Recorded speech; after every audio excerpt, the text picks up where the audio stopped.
Sandy Munro has a very serious warning. But first, so what do we have here?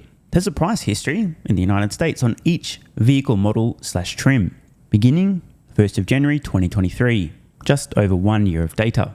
Prior to the beginning of this chart, most of you guys will know, but just in case you don't, Elon Musk had previously described Tesla's prices as embarrassingly high.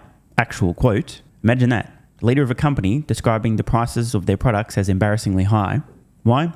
Insane order flow, insufficient supply, dirt cheap interest rates. Tesla had to adjust to the market price, otherwise customers who were already waiting months could have been waiting years to take delivery. Now we're seeing that unwind. Been a few periods with major cuts and then longer periods of general stability. One major wave here, early 23, another wave, March, April 23, and another wave, June, July, September/October. Overall though, prices fairly stable. Lots of consistent adjustments you'll notice, however. Let's zoom in a little bit to illustrate the point. We see prices come down here, then what? Up a little bit more, then further down. So it isn't one direction, but the trend is very clear. Overall down, but because Tesla has real-time data, global order flow, every product, every vehicle, every region, every day, they can make micro adjustments consistently, of course. You rarely hear about the prices going up, just down when it's down. It's the end of the world. Elon Musk needs to be fired and removed as CEO because he doesn't know what he's doing. I might run for the board, etc. But prices go up, you won't hear anything. This is a very different real-time pricing model to a traditional automotive manufacturer based on real-time data and order flow. Now, just to zoom out again, context matters. We'll see that the first wave of price cuts were January 23, next wave approaching mid-23, and then a final wave of major price cuts relative to the minor ones around June, July. Now, what do we have here? We're looking at the Fed funds rate. Amazingly, there's a bit of a correlation between Tesla's prices becoming, quote, embarrassingly high when interest rates were historically low, and Tesla cutting prices in waves after interest rates rose at unprecedented levels. I mean, just please, if you're listening audio only, you've got to look on screen now. This is insane. The absolute and relative rate increases in the span of almost no time. Rates are essentially zero around March 2022. By January 2023, they had surged to levels not seen in the preceding, call it 15 years, and didn't stop there. The data we just looked at, Tesla's first major wave of price cuts, starting after interest rates, had smashed through 15-year highs and continued climbing higher, having remained essentially flat since mid-2023, the last wave of meaningful price cuts. Now, call me crazy, but I suspect it's possible that interest rates can have an impact on the automotive industry. After all, a lot of people buy vehicles with some form of finance. However, something interesting has happened of late. Some price increases in different regions. Model 3 long range price increase of $500 in the US. In Germany, the Model Y price increased by up to $2,700 US, depending on trim, or more than $2,000 US. But by the way, that thing there, the thing on screen, the Model Y, the world's best-selling vehicle last year, and Tesla's currently increasing the price to purchase the world's best-selling vehicle, seeming to suggest that there's plenty of people who want a Model Y. Comparable price increases in Norway on the Model Y. Now call me crazy, probably true, but I suspect that this recent $500 price increase on Model 3 is a direct result of Tesla's Superbowl Trojan horse move, in which the company leveraged web searches after a bunch of their so-called competition spent millions of dollars running ads for their supposed electric vehicles and other vehicles, and consumers did comparison shopping, and many of them ended up on the Tesla website. Had a poke around, discovered the refreshed Model 3 offers exceptional value, and put through an order. Of course, I don't know this for sure, but I did make a video explaining this Trojan horse strategy, and it seems like some guy I've never heard of who makes a lot of decisions at Tesla like this video. Total coincidence, of course. Now, just to rub salt into the wounds of the people who idiotically continue to claim that Tesla's product lineup is stale, they need more product models and variations and everything's old and needs a refresh, and I just don't even understand what those people are smoking, but I hope they save some for me.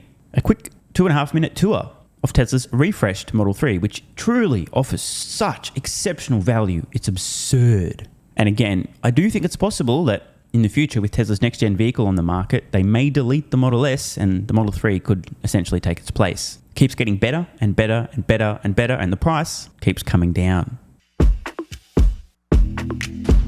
We took out what I call like the baby fat out of the front end. Slimmer headlights, the puffy cheeks are gone, the full volume in the hood with the shoulders, the waist, really slippery silhouette. Felt like a refined athlete. We really tried to improve the side impact of the vehicle by creating a stiffer and stronger door structure. We reinforced the hinges here, we reinforced the door latch and striker here, and then we added a catch here at the bottom of the door. And what we do here is we catch the door in 3 places to really resist that impact. One of my favorite things about the rear end of the car is the taillights and how we were able to incorporate them into the deck lid. The lights are out wide, gives it a really wide stance and character. Now we don't have any split lines when the lights are lit. Diffuser's a little bit bigger. Really just cleans up all the lines and the character of the rear end, and the taillight goes with the tailgate. We have a couple of exciting new colors. We call it Ultra Red, very high chroma. This is another new color, Stealth Gray.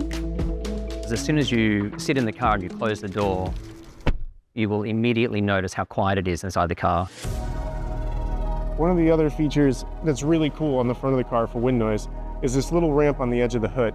It takes the air that's coming over the top and deflects it over the windscreen, so you have a much quieter experience at high speed and even at low speed. And then you'll also notice that when you try and make a phone call from the vehicle, there's less background noise, there's better voice isolation. One area that we really focused on was the interior of the Model 3.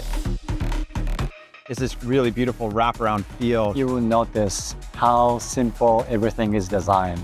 We have this LED light coming through all the way from the center of the IP connected to the door. So right now we have pink, we have a very light blue, and I can even do green.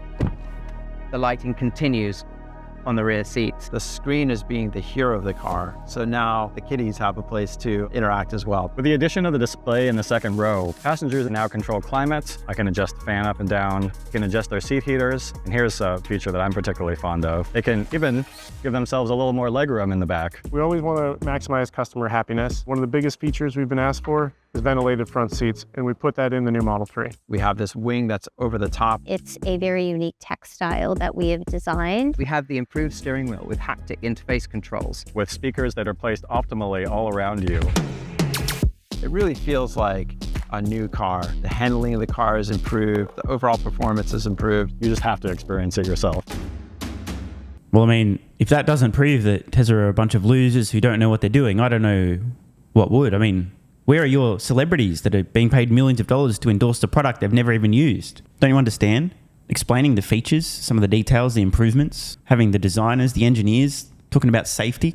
Where are the washed up celebrities? The generic emotional wankery with no substance. Don't you understand how to manipulate people into buying your products, Tesla? Morons. Gonna sell all my stock and go all in on Nikola. Oh, and in case you missed it, the man whose name seemed to suggest he was always destined to be involved in autonomy somewhere, Andrej Karpathy, has left OpenAI. I wonder where he'll ultimately end up. Oh, and I'd just like to quickly take a detour here to the human being reviewing this video who works at YouTube. Can you guys stop fucking age restricting my videos for no reason? Apologies to anyone who happened to encounter this watching the most recent video I posted here. Totally an accident, right? This is only the second time it's happened in the last couple of weeks, so we'll assume that it was just a total coincidence, but if there happens to be a third event like this in the near term, let's just hope it doesn't come to that. Just for some context, folks, videos about WAPs are totally fine. They're not age restricted, but apparently my opinion's a little bit too dangerous for people under 18 to hear. Now, in fairness to YouTube, after I appealed this, when I eventually found out, thanks Brian for pointing this out to me, it was overturned pretty quickly, like the last time. But what would be even better is this not happening at all. Fucking derps. Sandy Munro has some thoughts. Hey boys and girls, there's a fabulous article about EVs that I think you should read for yourself. It's from Bloomberg and its title is Tesla's Chinese supply base in Mexico stokes fear in Washington. It's by Amy Stillman and Gabby Coppola. Tesla plans, as we all know, to build a cheaper next generation electric vehicle at a massive facility in Mexico. We all know that Tesla will be using Chinese suppliers who will be setting up next door, basically, in Mexico. China is the only one in the US buying Chinese-owned, Mexican-made parts. Auto parts made in Mexico and exported to the US was about $1.1 billion in 2023. That's up 15%. So why is that? basically because it makes sense, actually dollars and cents, that Tesla and all the other OEMs that want to tap Chinese very highly organized, highly efficient supply chain.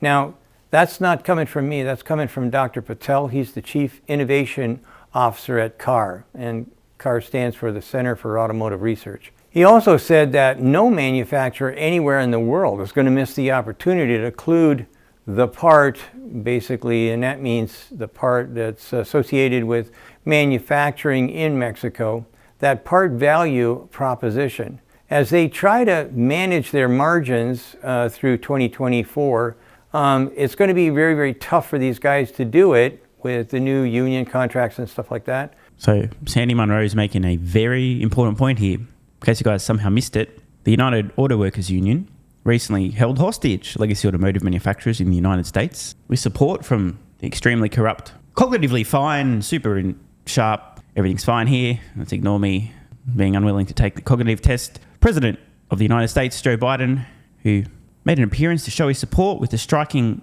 auto workers, demanded that legacy automotive companies increase compensation for their workers by outrageous, financially catastrophic amounts, starting immediately and increasing over time, such to the point that it will kill these companies. Therefore, they have only two choices. One, lay off insane numbers of employees. And you know what's even better than getting a huge pay rise?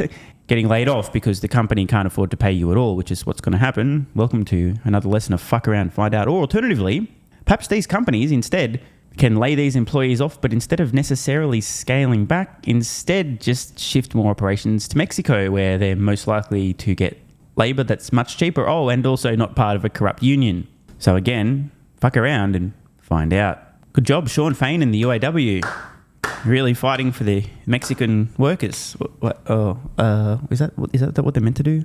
I thought they were looking out for their members, not replacing their members with cheaper labour down south. But anyway, whatever. I'm sure they're just so smart. I don't understand their strategy there. And I think that basically the Chinese industrial companies have moved along quite a bit in the last few years. The Chinese industrial companies are using now 9.31 million square feet of Mexican industrial space. That's up from 1.2 million square feet in 2019. That development came from FINSA, another outside firm that kind of knows what's going on.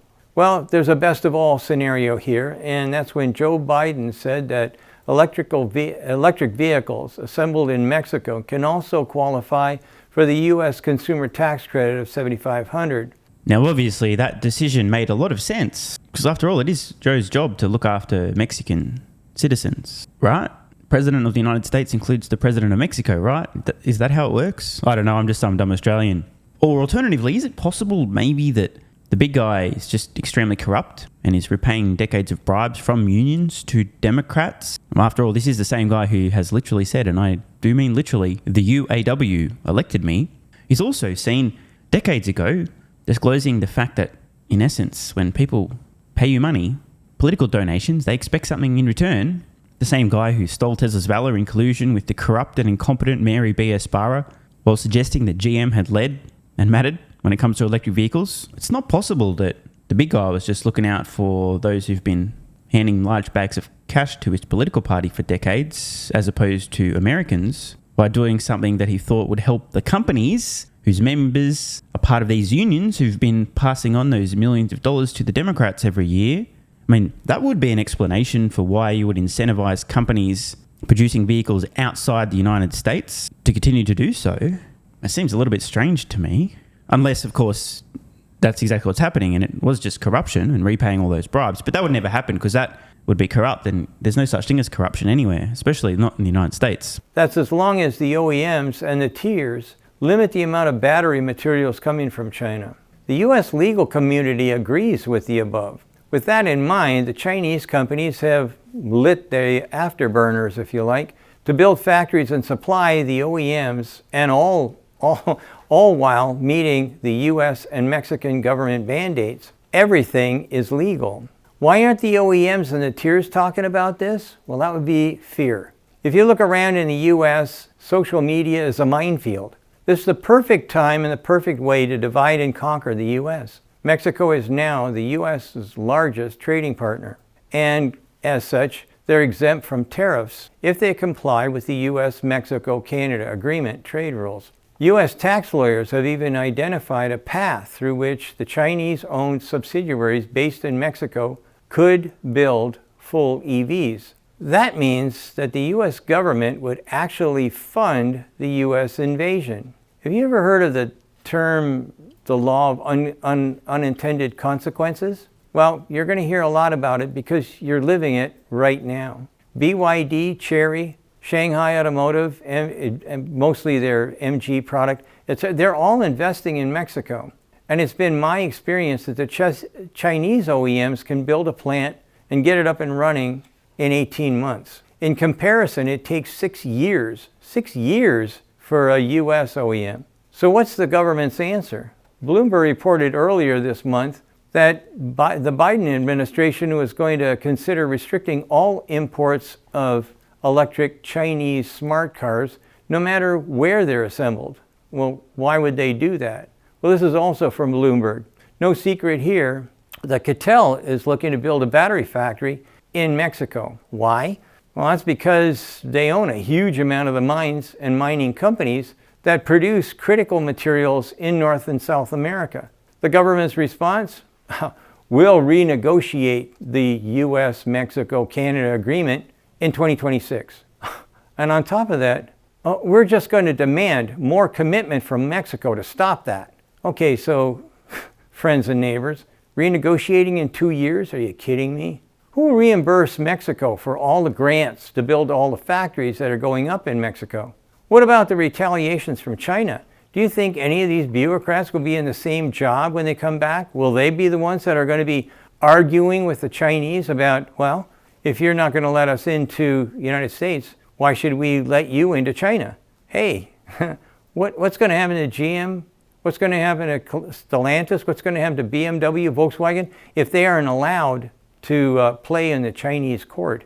In the olden days, we had a saying for these late to answer to problems, or too late to answer for these problems. And we used to call it locking the barn door after the horse is bolted. So your homework tonight is to look up that quote. Now here's a warning. I'm not sure if it's socially acceptable.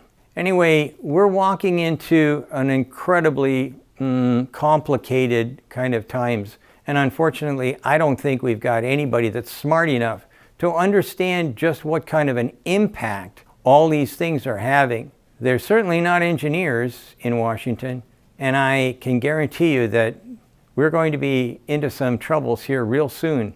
Anyway, please get a chance to read that article from Bloomberg. It's really worthwhile. Thanks for watching. Bye. So Sandy Munro ain't messing around here. Big warning. But I'm sure everything will be fine. Obviously, Sandy Munro does not know what he's talking about, so we can safely ignore this. What a crazy guy to suggest that actions have consequences, sometimes unintended consequences. And if you guys do want to do as Sandy Munro suggested and read the entire article on Doomberg, I highly encourage you to do that, which will obviously involve you going to the Doomberg website and setting up an account, because otherwise you won't be able to read the article because it's behind a pseudo paywall. I'm not sure if you need to have paid for a subscription or not. I definitely didn't just scroll through the whole article so you can read it without supporting the fake news. Anyway, see ya. Want more content?